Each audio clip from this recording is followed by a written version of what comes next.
Italy का एक इलाका विनेटो बाहर से देखने पर बिल्कुल सामान्य, हरे भरे खेत, स्कूल जाते बच्चे, साफ दिखाई देने वाला पानी और एक शांत जिंदगी। वहां रहने वाले लोगों को कभी शक भी नहीं हुआ कि उनके साथ बहुत कुछ गलत हो रहा है। लोग रोज वही पानी पी रहे थे, वही खाना खा रहे थे और वही हवा में सांस ले रहे थे। ने पानी का स्वाद बदला, ने रंग बदला, ने कोई बदबू आई। सब कुछ नॉर्मल लग रहा था, लेकिन असलियत ये थी कि पानी धीरे धीरे लोगों के शरीर में जहर भर रहा था। सालों तक लोग बीमार पड़ते रहे। किसी को कैंसर हुआ, किसी को थायराइड की बीमारी, किसी को लीवर की गंभीर समस्या और बच्चों में बर्थ डिफेक्ट्स देखने को मिले। डॉक्टर इलाज करते रहे लेकिन बीमारी को पकड़ नहीं पाए। इलाज फेल हो रहा था, सवाल बढ़ते जा रहे थे। फिर एक दिन कुछ डॉक्टर्स और साइंटिस्ट की टीम ने बहुत सारे ब्लड सैंपल्स लिए, तो उन ब्लड सैंपल्स में एक केमिकल पाया गया जो वहां होना ही नहीं चाहिए था।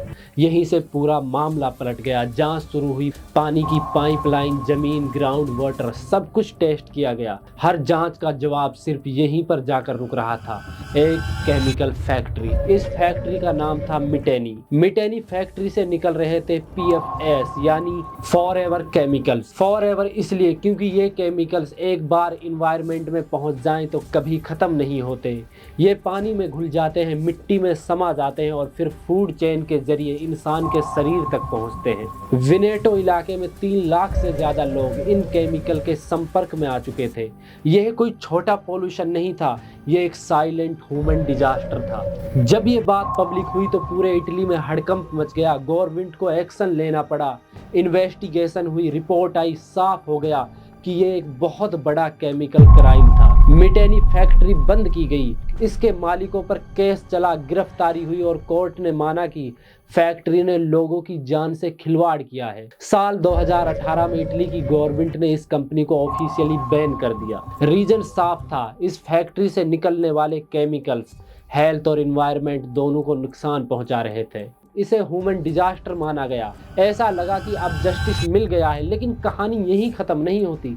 साल 2021 में मिटेनी की मशीन ऑक्शन में डाल दी गई। सवाल मशीन्स के बिकने का नहीं है, सवाल यह है कि उन्हें खरीदा किसने। इन मशीन्स को खरीदा एक इंडियन कंपनी ने, वीवा लाइफ साइंस, जो लक्ष्मी ऑर्गेनिक इंडस्ट्री की सब्सिडरी है। मतलब वही मशीन जो इटली में डिजास्टर का कारण बनी, अब इंडिया में लाई जा रही है और लोकेशन चुनी महाराष्ट्र का Ratnagiri.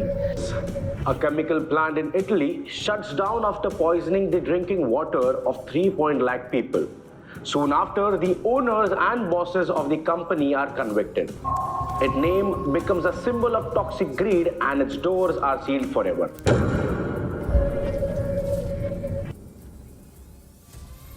Now imagine all that toxic machinery, all those patents are now packed into containers, shipped across oceans and reborn here in Maharashtra in India.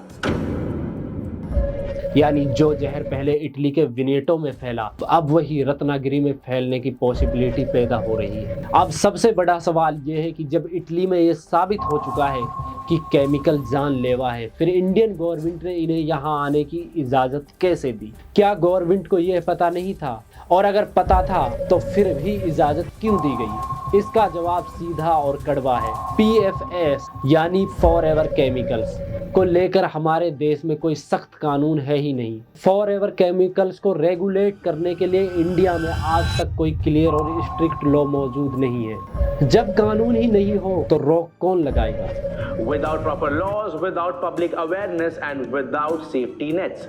So here is the uncomfortable questions. When the Western nations ban a toxic chemical, why does it always find a new home in Asia or Africa? दूसरी सच्चाई इससे भी ज्यादा शर्मनाक है। हमारी government अक्सर capital और कंपनीज के सामने झुक जाती है। यहाँ लॉ जनता की सुरक्षा के लिए नहीं, बल्कि प्रॉफिट को प्रोटेक्ट करने के लिए बनाए जाते हैं। आम इंसान की जिंदगी सस्ती चीज बन चुकी है। और दोस्तों, ये समझना बेहद ज़रूरी है कि आखिर ये PFAS होते क्या हैं, ये इतने खतरनाक क्यों होते हैं। PFAS यानी फॉरएवर केमिकल पूरी तरह ह्यूमन मेड केमिकल्स हैं। ये नेचर से नहीं आते, ये इंडस्ट्री ने इसलिए बनाए हैं क्योंकि ये नॉन स्टिक्स होते हैं। वाटर और ऑयल को रिपील करते हैं, हीट सहन करते हैं। इसी वजह से फॉरएवर का इस्तेमाल किया जाता है। इसी वजह से PFAS का इस्तेमाल non stick cookware, water proof कपड़े, फास्ट फूड पैकेजिंग, कॉस्मेटिक और फायर फाइटिंग फोम तक फैला हुआ है। प्रॉब्लम ये नहीं कि ये यूजफुल है, प्रॉब्लम ये है कि ये सेफ नहीं है। फॉरएवर केमिकल की सबसे खतरनाक बात यह है कि इनका केमिकल स्ट्रक्चर कार्बन और फ्लोरीन के बीच बॉन्ड केमिस्ट्री का सबसे मजबूत बॉन्ड माना जाता है। ये बॉन्ड इतना ताकतवर होता है कि हीट, सनलाइट, पानी, हवा, बैक्टीरिया कुछ भी इसे तोड़ नहीं पाता। इसका मतलब साफ है कि केमिकल डिग्रेड नहीं होते। जो चीज़ टूटती नहीं वे जमा होती है। फॉरएवर केमिकल भी यही करते हैं। ये इन्वायरमेंट में जमा हो जाते हैं, मिट्टी में, पानी में, जानवरों में, मछलियों में और आखिर में इंसान के शरीर में। इंसान के शरीर में पहुंचने के बाद ये ब्लड, लीवर, किडनी और बोन्स में सालों तक रहते हैं। कई स्टडीज ये दिखा चुकी हैं कि फॉरएवर केमिकल से cancer, infertility, immune system damage और बच्चों के विकास में रुकावट से जुड़े मामले सामने आए हैं। यही वजह है कि दुनिया के कई देश इन्हें बैन कर चुके हैं या फेज आउट कर रहे हैं। लेकिन इंडिया की सिचुएशन उल्टी है। यहाँ पहले प्रूफ मांगा जाता है और प्रूफ तब मिलता है जब डैमेज हो चुका होता है। रत्नागिरी के मामले में भी यही हो रहा है। आज ये इंडस्ट्री कह रही है कि कोई सबूत नहीं है, लेकिन फॉरएवर केमिकल का सबसे बड़ा खतरा यही होता है कि इसका असर तुरंत नहीं दिखता। जब दिखता है तब तक बहुत देर हो चुकी होती है। तब ग्राउंड वाटर पूरी तरह जहरीला हो चुका होता है। तब लोग बीमार पड़ चुके होते हैं। तब पीढ़ियां इफेक्टेड हो चुकी होती हैं।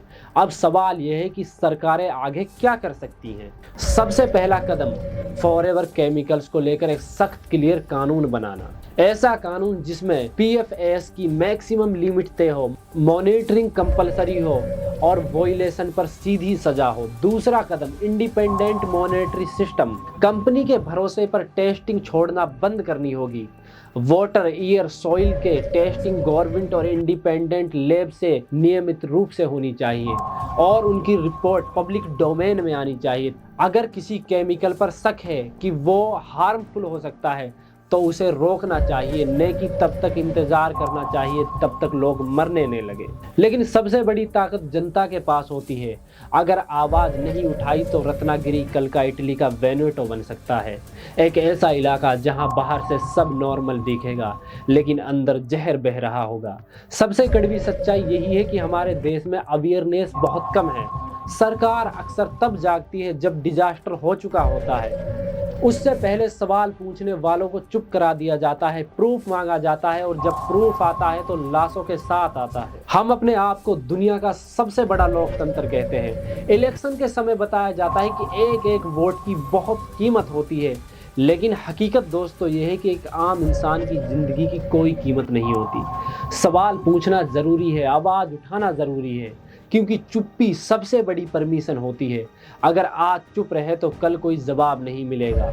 अगर यह जानकारी आपको इन्फॉर्मेटिव लगी हो तो अपनी राय कमेंट बॉक्स में ज़रूर लिखिए। अगर दोस्तों वीडियो इन्फॉर्मेटिव लगी हो तो हमारे चैनल को सब्सक्राइब करना न भूलें, क्योंकि यह सिर्फ एक वीडियो नहीं है, ये वार्निंग है आने वाले डिजास्टर की। अगर आज आवाज़ नहीं उठाई तो कल जो डिजास्टर आएगा आप उसको इमेजिन भी नहीं कर पाएंगे।